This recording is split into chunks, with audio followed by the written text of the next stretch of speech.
Today's video is brought to you by Audible. If you've ever wanted to experience classic books in a whole new way, now's your chance.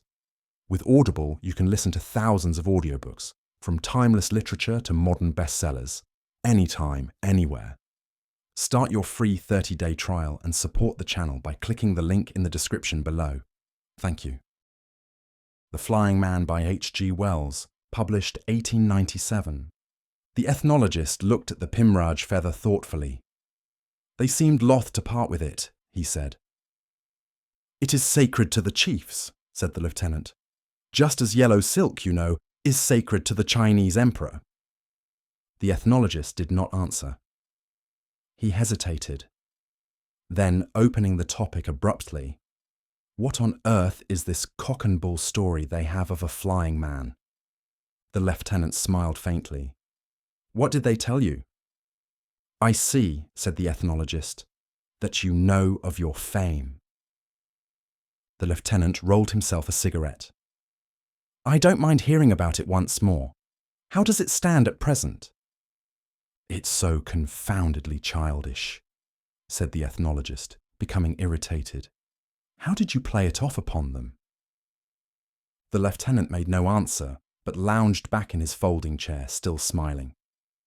Here am I, come 400 miles out of my way to get what is left of the folklore of these people, before they are utterly demoralized by missionaries and the military, and all I find are a lot of impossible legends about a sandy-haired scrub of an infantry lieutenant. How he is invulnerable, how he can jump over elephants, how he can fly. That's the toughest nut. One old gentleman described your wings. Said they had black plumage and were not quite as long as a mule. Said he often saw you by moonlight hovering over the crests out towards the Shendu country. Confound it, man. The lieutenant laughed cheerfully. Go on, he said. Go on. The ethnologist did. At last he wearied. To trade so, he said, on these unsophisticated children of the mountains. How could you bring yourself to do it, man? I'm sorry, said the lieutenant, but truly the thing was forced upon me. I can assure you I was driven to it, and at the time I had not the faintest idea of how the Chin imagination would take it, or curiosity. I can only plead it was an indiscretion and not malice that made me replace the folklore by a new legend. But as you seem aggrieved, I will try and explain the business to you. It was in the time of the last Lushai expedition but one, and Walters thought these people you have been visiting were friendly. So, with an airy confidence in my capacity for taking care of myself, he sent me up the gorge, 14 miles of it, with 3 of the Derbyshire men and half a dozen sepoys, 2 mules and his blessing, to see what popular feeling was like at that village you visited. A force of 10, not counting the mules, 14 miles, and during a war you saw the road. Road, said the ethnologist. It's better now than it was. When we went up, we had to wade in the river for a mile, where the valley narrows, with a smart stream frothing round our knees and the stones as slippery as ice. There it was I dropped my rifle. Afterwards, the sappers blasted the cliff with dynamite and made the convenient way you came by. Then below, where those very high cliffs come, we had to keep on dodging across the river. I should say we crossed it a dozen times in a couple of miles. We got in sight of the place early the next morning. You know how it lies, on a spur halfway between the big hills, and as we began to appreciate how wickedly quiet the village lay under the sunlight, we came to a stop to consider. At that, they fired a lump of filed brass idol at us, just by way of a welcome. It came twanging down the slope to the right of us where the boulders are, missed my shoulder by an inch or so, and plugged the mule that carried all the provisions and utensils. I never heard such a death rattle before or since, and at that we became aware of a number of gentlemen carrying matchlocks and dressed in things like plaid dusters, dodging about along the neck between the village and the crest to the east. Right about face, I said, not too close together. And with that encouragement, my expedition of 10 men came round and set off at a smart trot down the valley again, hitherward. We did not wait to save anything our dead had carried, but we kept the second mule with us. He carried my tent and some other rubbish, out of a feeling of friendship. So ended the battle, ingloriously. Glancing back, I saw the valley dotted with the victors, shouting and firing at us. But no one was hit. These chins and their guns are very little good, except at a sitting shot. They will sit and finnick over a boulder for hours taking aim, and when they fire running, it is chiefly for stage effect. Hooker, one of the Derbyshire men, fancied himself rather with the rifle and stopped behind for half a minute to try his luck as we turned the bend. But he got nothing. I'm not a Xenophon to spin much of a yarn about my retreating army. We had to pull the enemy up twice in the next 2 miles when he became a bit pressing, by exchanging shots with him. But it was a fairly monotonous affair, hard breathing chiefly, until we got near the place where the hills run in towards the river and pinch the valley into a gorge, and there we very luckily caught a glimpse of half a dozen round black heads coming slanting ways over the hill to the left of us, the east that is, and almost parallel with us. At that I called a halt. "Look here," says I to Hooker and the other Englishman. "What are we to do now?" And I pointed to the heads. "Headed off, or I'm a Negro," said one of the men. "We shall be," said another. "You know the Chinway, George?" "They can pot every one of us at 50 yards, says Hooker, "in the place where the river is narrow. It's just suicide, to go on down." I looked at the hill to the right of us. It grew steeper lower down the valley, but it still seemed climbable, and all the chins we had seen hitherto had been on the other side of the stream. "It's that or stopping," says one of the sepoys. So we started slanting up the hill. There was something faintly suggestive of a road running obliquely up the face of it, and that we followed. Some chins presently came into view up the valley, and I heard some shots. Then I saw one of the sepoys was sitting down about 30 yards below us. He had simply sat down without a word, apparently not wishing to give trouble. At that, I called a halt again. I told Hooker to try another shot, and went back and found the man was hit in the leg. I took him up, carried him along to put him on the mule, already pretty well laden with the tent and other things which we had no time to take off. When I got up to the rest with him, Hooker had his empty martini in his hand, and was grinning and pointing to a motionless black spot up the valley. All the rest of the chins were behind boulders or back round the bend. 500 yards, says Hooker, if an inch, and I'll swear I hit him in the head. I told him to go and do it again. And with that, we went on again. Now the hillside kept getting steeper as we pushed on, and the road we were following more and more of a shelf. At last it was mere cliff above and below us. "It's the best road I have seen yet in Chinlushai land," said I to encourage the men, though I had a fear of what was coming. And in a few minutes, the way bent round a corner of the cliff. Then, finis, the ledge came to an end. As soon as he grasped the position, one of the Derbyshire men fell, a-swearing at the trap we had fallen into. The sepoys halted quietly.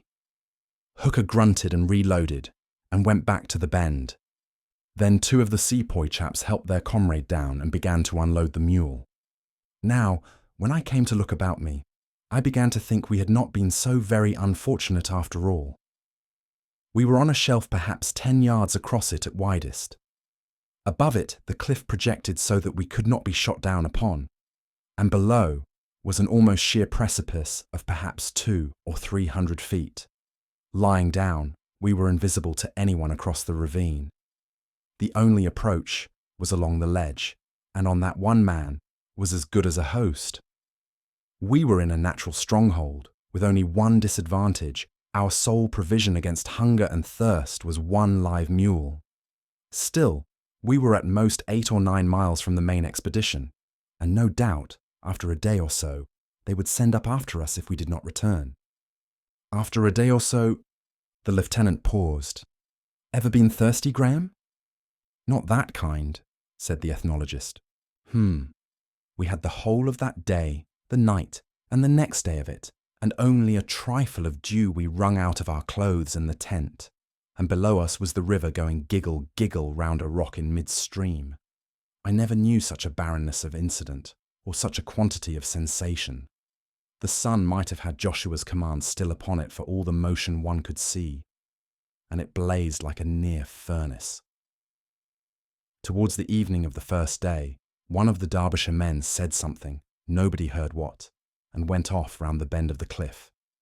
We heard shots, and when Hooker looked round the corner he was gone, and in the morning the sepoy whose leg was shot was in delirium, and jumped or fell over the cliff.